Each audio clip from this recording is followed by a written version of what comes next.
अस्सलामु अलैकुम वरहमतुल्लाहि तआला व बरकातहू। नाज़रीन, मुझे उम्मीद है माशाअल्लाह सब खैरियत से होंगे। अल्हम्दुलिल्लाह मैं भी ठीक हूँ। हमें फ़िक्र है कि हम मुस्तक़बिल में इसमें कैसे जिएँगे। महंगाई है, हालात इतने ख़राब हैं, संगीन हैं। हमारे बच्चे इस मुल्क में नहीं बल्कि दुनिया में कैसे जिएँगे, कैसे ज़िंदगी गुजारेंगे, क्या तरीक़ाकार है।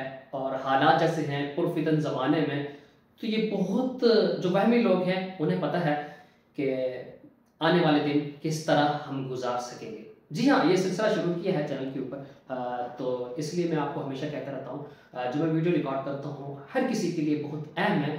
तो जो मेरे वीडियोज़ हैं ख़ास तौर पे उन्हें आप स्किप मत किया करें। तो इन चीज़ों को जानने के लिए मैं ये पहले बता दूँ कि इस दुनिया में अब हमारे पास रहने के लिए मेरे ख्याल में 7 से 8 साल बाकी रह चुके हैं। 7-8 साल में अगर जो कुछ आपने करना है इससे पहले कर लें, शायद बाद में वक्त ना मिले, ये दुनिया खंडरात में तब्दील हो जाएगी और ये आबादियाँ वीरान और ख़त्म होके ये जंग सब चीज़ भस्म करके रख देगी। जी हाँ, ये बहुत ख़तरनाक जंग है जिसमें अब हम भी शामिल हो चुके हैं। ये कैसे है, तो आइए थोड़ा मैं इन चीज़ों को समझने के लिए पीछे चले जाते हैं, तारीख को थोड़ा देखते हैं, इस्लामी तारीख को, और फिर मैं आपको कुरान और हदीस की रोशनी में जो हालात हाजिरा है, मौजूदा हालात चल रहे हैं, इसमें क्या कुछ होगा, कैसे होगा, ये सब कुछ मुमकिन क्या है, तो हम क्या करें, ये भी आपके सामने पेश करूँगा। आइए थोड़ा तारीख देखते हैं पीछे जाके। एक वक्त था कि बगदाद में बहुत बड़े उलमाए किराम थे, दीनी इदारे थे, मदारिस थे, मराकिज़ थे और तसव्वुफ़ के बड़े बड़े शोबे थे और उसमें उलमाए किराम बड़े अच्छे तरीके से काम कर रहे थे और ख़ानक़ाह थे, हर चीज़। और बगदाद जो है ना, उलमा का मरकज़, जो दीनी इदारे थे ये बहुत ज़्यादा थे। इसमें जो बराए नाम आलिम थे या जो आलिम थे भी नहीं बल्कि आलिम बनना चाहते थे, तो बहुत ज़्यादा मेहनत नहीं करते थे उस वक़्त, अपने नाम के साथ बगदादी रख देते थे, तो ये भी बड़े आलिम समझे जाते थे कि ये बगदाद से फाजिल है। तो आपको अंदाज़ा हो चुका होगा कितने बड़े उस वक्त तारीख़ के मायनाज़ उलमाए किराम बगदाद में होंगे। जी हाँ, तो वही बगदाद, इसमें नामवर उलमाए किराम जो थे बहुत ज़्यादा, जो मुनाज़रे में आला किस्म के यानी वो मुनाज़रे करते थे, बहुत मशहूर और मारूफ शख्सियत थे, जिनमें सरफ़हरिस्त नाम है मौलाना शम्सुद्दीन बगदादी रहमतुल्लाह तआला अलैह। जैसे आजकल गिरोह हैं देवबंदी, बरेलवी, अहले हदीस, उस वक्त भी ऐसे गिरोह हुआ करते थे। और दूसरी तरफ से मौलाना अब्दुल्ला बिन यासिर बगदादी रहमतुल्लाह तआला अलैह, ये भी बहुत बड़े आलिम दीन थे। इनका नज़रिया था कि बैक वक्त फरिश्ते जो है ना, फरिश्ते मतलब यानी बहुत बड़े हैं साइज़ में, तो ये दुनिया में समा सकेंगे या नहीं, तो ये एक बहस उलमा में जो उनके फॉलोवर थे वो इस चीज़ को, इस बहस में पड़े हुए थे। और जो मौलाना शम्सुद्दीन बगदादी रहमतुल्लाह तआला अलैह थे, इनका नज़रिया था फरिश्ते बहुत छोटे हैं। तो मुनाज़रा तय हुआ, एक जुमे में ऐलान कर दिया गया कि आने वाले जुमे में बहुत बड़ा मुनाज़रा होगा, शानदार मुनाज़रा, जिसमें मौलाना शम्सुद्दीन बगदादी रहमतुल्लाह तआला अलैह और एक तरफ मौलाना अब्दुल्ला बिन यासिर रहमतुल्लाह तआला अलैह। मुनाज़रा मौजू क्या है? मौजू ये है, इस मौजू पे वो बहस करेंगे कि बैक वक्त एक सुई के ऊपर, एक सुई के नोक के ऊपर कितने फरिश्ते बैठ सकते हैं। जुमा का दिन भी आ गया, बड़ा जमे गफीर एक मजमा इकट्ठा हो गया।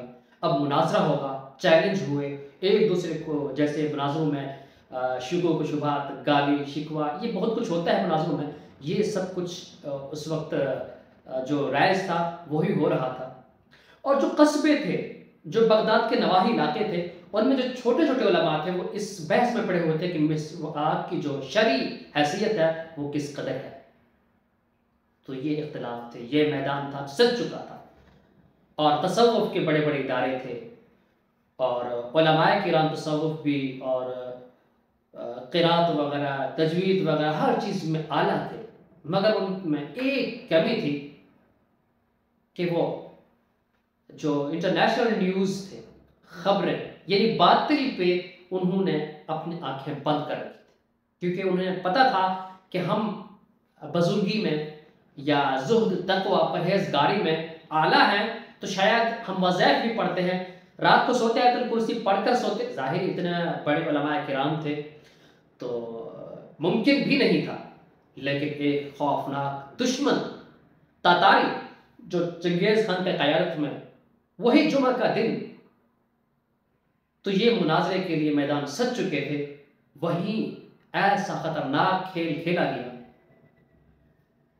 तो फुरात और दूसरे दरिया सुर्ख हो गया खून से।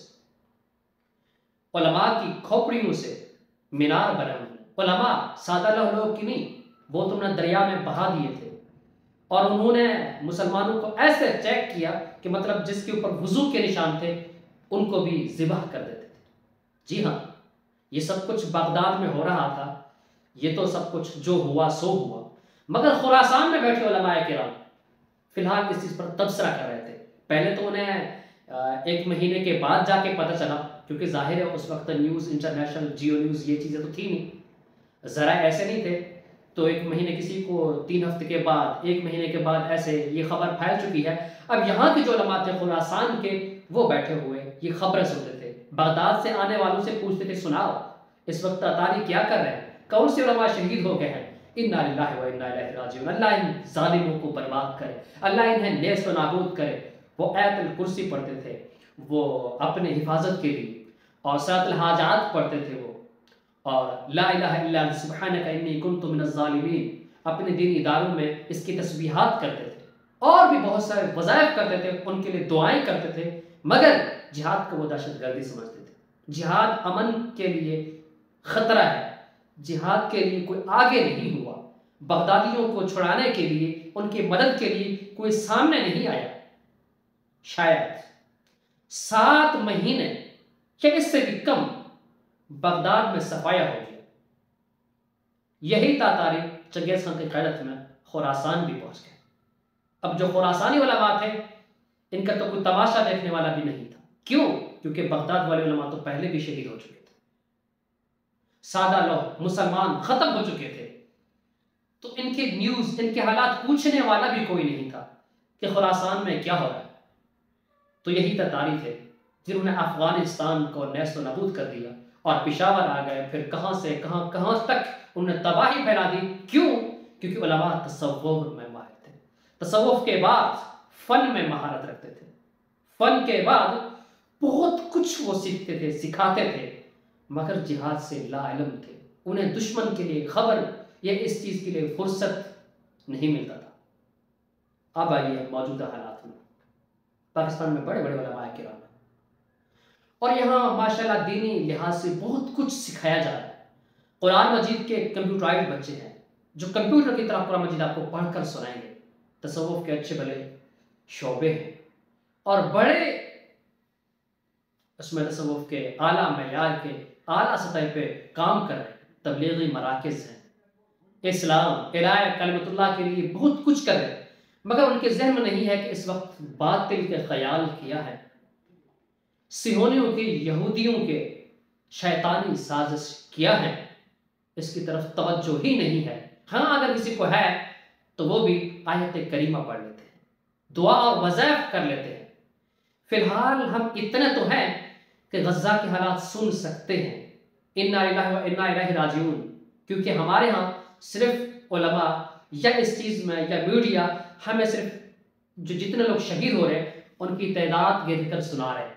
अब 20,000 हो गई है तादाद, अब 24,000 हो गई है, अब 25,000 हो गई है, और शायद आगे तक भी ये गिनते रहेंगे और हमें तादाद बताते रहेंगे। और उलमाए किराम आयत करीमा, आयतुल कुर्सी, वज़ाइफ और उनके लिए दुआ इस्तिग़फ़ार करते रहेंगे, और ये बहुत कुछ होता रहेगा, ये सिलसिला चलता रहेगा, मगर ये ज़्यादा देर तक नहीं, ज़्यादा देर नहीं।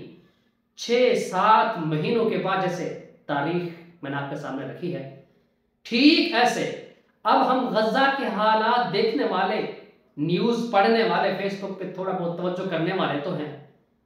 जब ये वक्त हमारे ऊपर आके पहुंचेगा तो हमारा हाल जानने वाला भी क्यों नहीं होगा, हमसे कोई पूछने वाला भी नहीं होगा। क्यों?